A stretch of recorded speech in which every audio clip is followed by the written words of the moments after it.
Valentin Hernandez returned to Miami late last night from Puerto Rico to face murder charges. The 35-year-old Cuban exile is believed to be the trigger man responsible for the 1975 murder of Luciano Nieves. Hernandez was captured last Sunday in San Juan, Puerto Rico.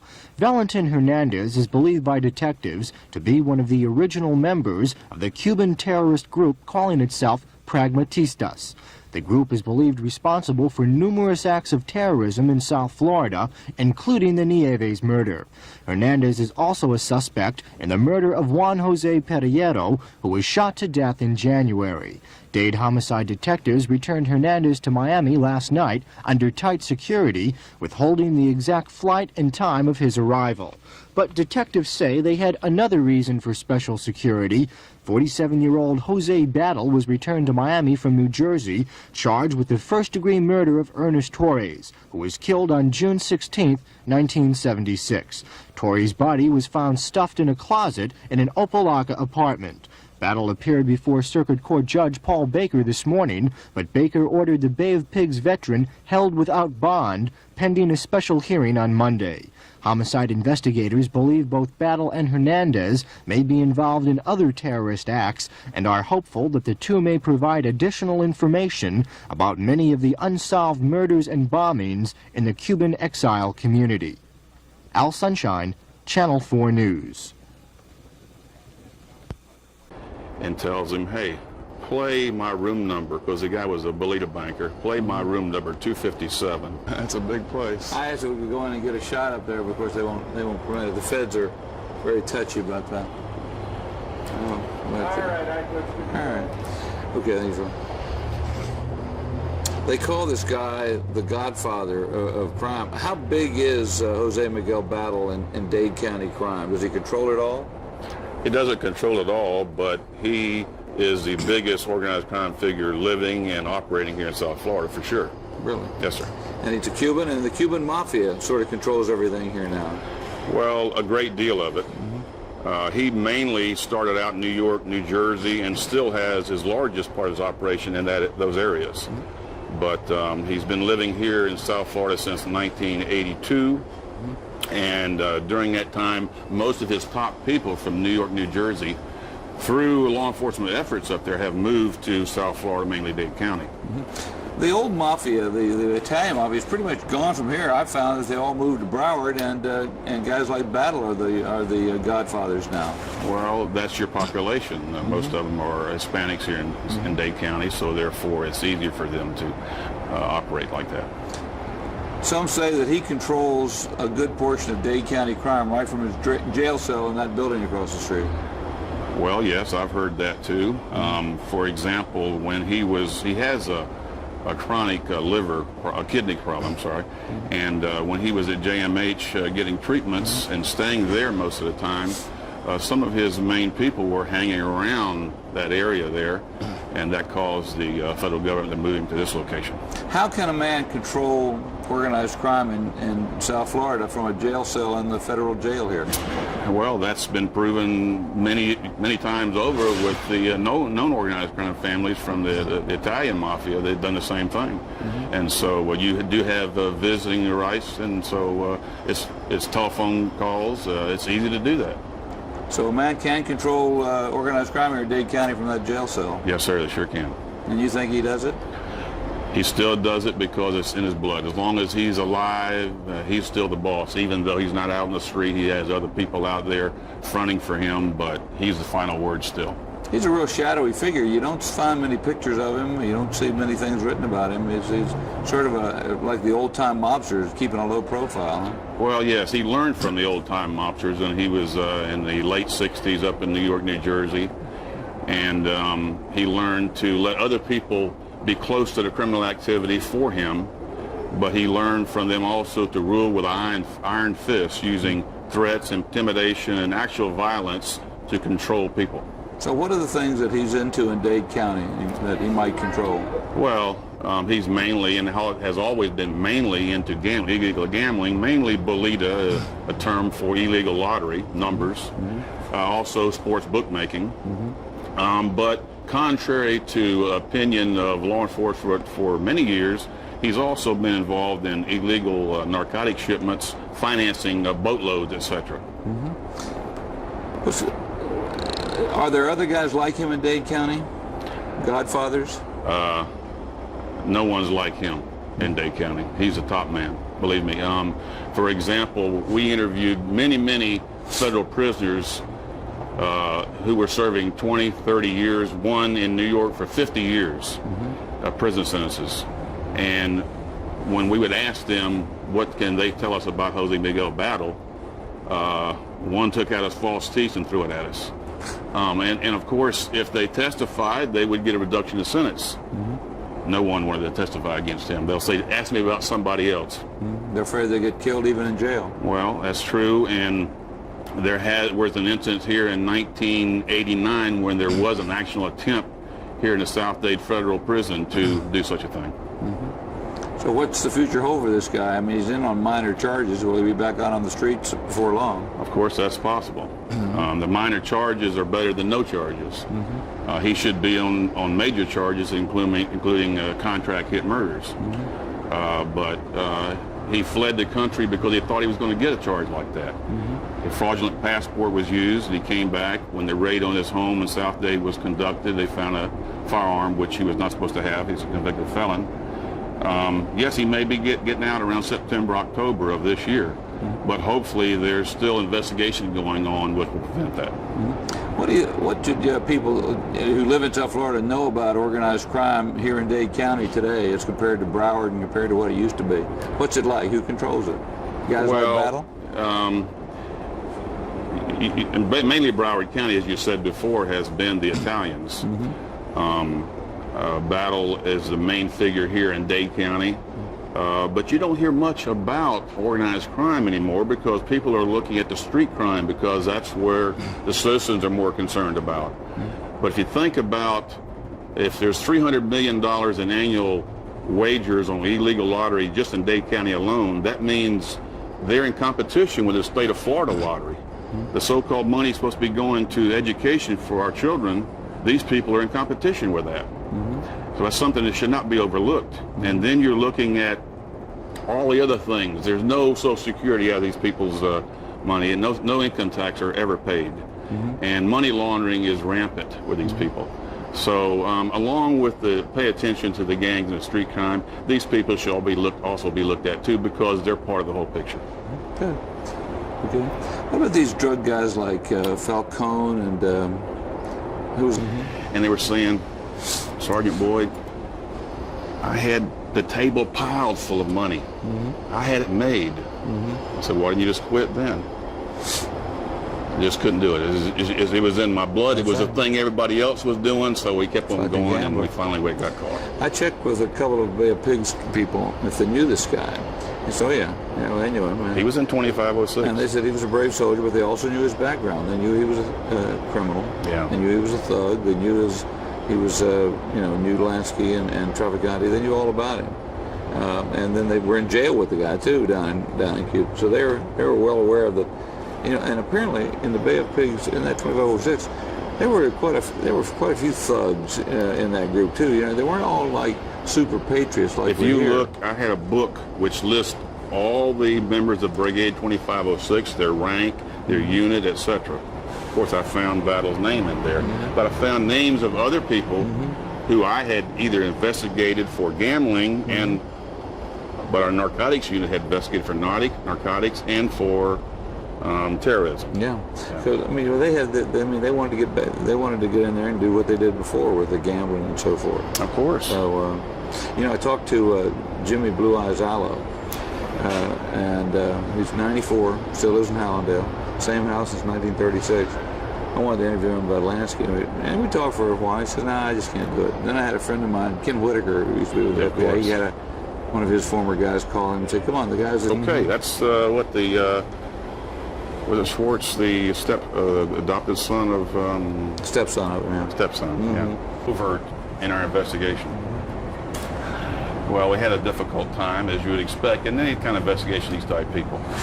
So we got to the point we started going a little bit overt. And I stopped this guy. He had a bag of Bolita tickets in his car, Cuban guy.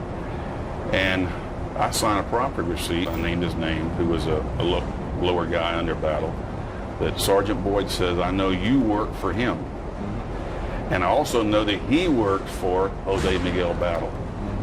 The guy's got You ran time with the three guys who moved to him? Yeah. And they just shot out the closet. The case was overturned by a 3rd district here, saying that Battle was in New York, no jurisdiction down here. Hank Adorno was the head prosecutor. They brought him back down here, and they worked out a deal where he's 33 months probation. All right. Well, the shooter was never caught at that time. Later he was. Julio Pumpachino was caught walking down the street over here in Flagler Street. The only witness was this girlfriend. All right, now, the prosecutors had her hiding in an apartment in New York. But we were cooperating with the New York homicide prosecutors. And everybody sets up alliances now with Colombia and who have you. He did. The Sicilian mafia, which is from Sicily. You've got the Russian guys who are Oh, really yeah. now There's a Chinese group we hear the from. crown figures are here. I mean, it's just like they're all here. Well, They're all. when Battle first moved from New York down here, he says, I had to get away from the pressure putting on me by law enforcement there. They gave me high blood pressure. Right. Well, what about down here? Oh no, I'm living happily here off on a farm, etc. In '85, when the President's Crime Commission held hearings in New York, they brought in a hooded witness who had been a member of Battle's group. That was 85? 85, all right. He refused to testify. The hooded witness came in and talked all about how Battle started, etc. He was big into illegal Puerto Rican lottery tickets and bringing in boatloads of them, distributing them, Houston, LA, where there was the biggest Hispanic population. Here in New York, so these hearings. Excellent guy. He worked for homicide, and he was the so-called battle expert up there. But like everything else, you get burned out after a while. You're head knocking with your bosses all the time. Let's face it, these kind of investigations, I could never get, no one else would be able to do what I did, basically because I was allowed to do it. All right, now, like this case went, our department has never worked a lengthy investigation like this before. It started actually in '88. We started hitting the cockfights, or raiding these cockfights because we were told he's the main one in all these cockfights. When he goes in, it's like God showing up. All right, and that's his pastime. Now, so if you want to say we arrested over 1,000 people, mainly for misdemeanors, so about 100 for felony violations. They were doing Bolide out of there. They had prostitution out of there, etc. Okay. And my Guys, son, I would like to. I usually ask him, I said, would you, because they ever asked you, Italian, why are you doing this? He says, yeah. He said, you're going against our people. He said, no, you're going against our people. yeah, well, when we arrested Battle for the first time here in a cockfight raid in South Dade, I was the lead supervisor there at the scene. Had police were on the way to raid this place. Okay, we're But rolling. don't worry, we have all the legal papers we need to operate this. You don't have to leave. Well, there's no one left. All right, and we did come in and raid the place. Did you arrest him? Arrested him. I went.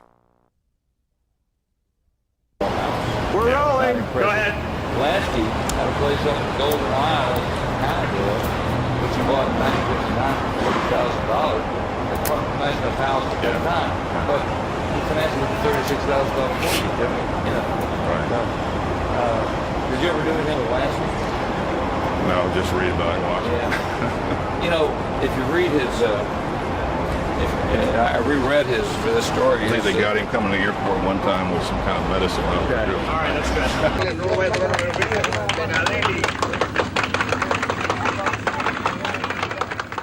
Key West, 3 years ago. Boatloads of Cubans arrived from Mariel. Hidden among the refugees, Mario Estevez Gonzalez, a confessed Cuban spy. His orders from the Cuban government, he claims, sell illegal narcotics in the United States. Estevez testified at this Senate hearing in Miami. He wore a hood because of fear for his life. He spoke through an interpreter. During my period as a drug trafficker, I imported to the United States more than 270 kilograms of cocaine coming from Cuba. He smuggled cocaine into the United States, carried more than $2 million in proceeds from cocaine trafficking back to Cuba. American officials say the Estevez case shows the government here in Cuba is in the drug business. The U.S. says there's more evidence. The case of Jaime Guillot Lara, an accused Colombian drug dealer. It's alleged starting 3 years ago, Guillot smuggled tons of marijuana and millions of Quaalude tablets into South Florida with help from top Cuban officials. Fernando Ravello Renedo, Cuban ambassador to Colombia. Aldo Santamaria Cuadrado, Vice Admiral of the Cuban Navy. Rene Rodriguez Cruz, member of the Central Committee of the Communist Party. And Gonzalo Bazols Suarez, minister with the Cuban Embassy. Federal law enforcers say Guillot sent his drug boats from Colombia to the north coast of Cuba. The Cuban government provided supplies and protection, even their radar, so the smugglers could avoid the U.S. Coast Guard. The drug boats sailed through the Bahamas into South Florida. The Cuban government would get a share of the profits. Raise your right hand and swear testimony you're about to give, the truth, the whole truth, and nothing but the truth, so help you God. This is David Perez, a Cuban refugee, a convicted drug smuggler. He's testified he worked with Guillot with help from top Cuban officials. He says he took a boat to Cuba a year and a half ago to pick up Quaaludes and was welcomed by the Cuban Navy. Two gunboats, Cuban gunboats come out, and met us, a captain or the chief or whatever it was from one of the gunboats came aboard. And this is military personnel now. Perez says he was treated well. He spoke with Rene Rodriguez Cruz, the high-ranking communist leader and close aide to Fidel Castro. His words were, "We are happy that you're taking all these drugs into the America." Last fall, the U.S. government indicted the Colombian Guillot and the 4 Cuban officials. But Guillot is still a fugitive, and the Cubans refused to come here to Miami to stand trial. So, no verdict. But some American officials have made up their minds. The Cuban government is involved in importing drugs into the United States for profit and for purposes of creating disruption within the United States. The question, were these just corrupt individuals within the Cuban government, or is President Fidel Castro behind it? The level of the officials that we're talking about are so high that it's really impossible to come to the conclusion that Castro did not know about it. But the Cuban government vehemently denies it is trafficking drugs. Even some American officials are skeptical about our government's charges. The people testifying against Cuba are drug smugglers themselves, caught by American law enforcement here on our shores. They're trying to avoid prosecution. Wayne Smith, America's former top diplomat in Havana, says their testimony is shaky. Have an interest in saying, taking a line that appeals to the government if they're going to get themselves a lighter sentence. The Reagan administration is so emotionally anti-Cuban that if the devil himself were to say that Castro were a child molester, they'd put him on the stand, horns and fork tail and all. Smith says he believes Castro and his government are strongly against drugs. The Cubans have cooperated in trying to stop the drug trafficking. I'm sure it was arranged with the government because I was there. I discussed the whole thing with the Cuban officials, and they are in it. Federal officials say there is evidence the Cuban government is still in it, still running drugs here. So what now? At a hearing last week, Florida Senator Paula Hawkins said we must spend more money, beef up law enforcement, do whatever it takes to stop the Cuban connection. Glenn Kleiman, Channel 10 Eyewitness News. They have suspected it for years. Today, these U.S. senators heard proof.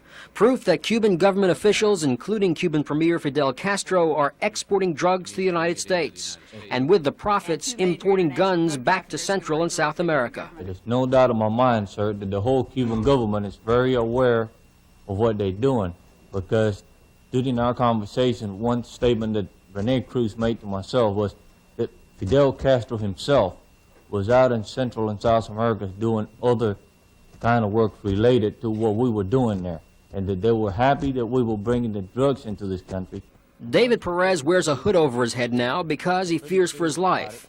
He was a major Cuban drug smuggler of marijuana and quaaludes. He says he was offered $2.5 million by the Cuban government to deliver 1,000-pound loads of cocaine, but he was arrested before that ever took place. A typical drug run. The marijuana and cocaine is picked up in Colombia. Food, fuel, and other supplies are freely provided in Cuba without any danger of arrest. Their final destination, the United States. Still, the big question, how much did Cuban Premier Castro know about the operation and when? Los únicos lo saben son los agentes especiales del DGI. This business of the narcotics traffic to the United States is a top secret one in Cuba. The only ones who know about it are the DGI agents. Y especialmente Fidel Castro. And Fidel Castro. At a news conference after the testimony, the senator said Cuba must be confronted. My recommendation for a long time is to impose a naval blockade on Cuba. Sure. First thing we have to do is to send the signal loud and clear that we are going to take charge of our borders. Estevez also testified Miami is a center for Cuban-run businesses serving as fronts for spy organizations. Some of those businesses, he said, include banks, but he refused to say which. And then in one gigantic bombshell, Estevez testified Russian atomic missiles are in place in Cuba. An aide to Senator Jesse Helms said that would be taken up at another committee hearing. Senator Paula Hawkins said she would ask the administration and the United Nations to investigate. In Miami, Jack Rothholtz, Channel 10 Eyewitness News. Make you party member, huh? Reynaldo Ruiz had no idea he was being videotaped when he told an undercover agent about an alleged payoff to Cuban officials, including a man named Fidel. The money that was paid down there is in the draw. In 1982, 4 Cuban officials were indicted for drug smuggling, among them an ambassador and a Cuban admiral. But in an NBC interview last week, Castro denied he nor government officials were involved with drugs. Never. We are a country that has systematically attacked drugs constantly here. Although no Cuban officials were indicted in this case, the implication that Fidel is accepting drug money is nothing new to some in Miami's Cuban community. Everything was mentioned in the grand jury, Jose. 10 years ago, Genaro Perez infiltrated Cuban intelligence and says federal officials knew as far back as the mid-1970s of Castro's involvement with drug smugglers. But he suspects they were afraid to act on the information. The only solution will be to declare war against him, because that would represent that the enemy of the United States is trying to destroy the social way of life of the United States. The man making the most recent allegation of Cuba's involvement with drugs also boasts of doing what Colombian drug lords could not do. Pablo Escobar Gaviria sent several people down there, never did the connection. I got the connection. Okay. Federal prosecutors say Ruiz, his son, and 16 others were responsible for running hundreds of pounds of cocaine through the Caribbean, and all face life in prison if convicted. Jose Grignon, News 4.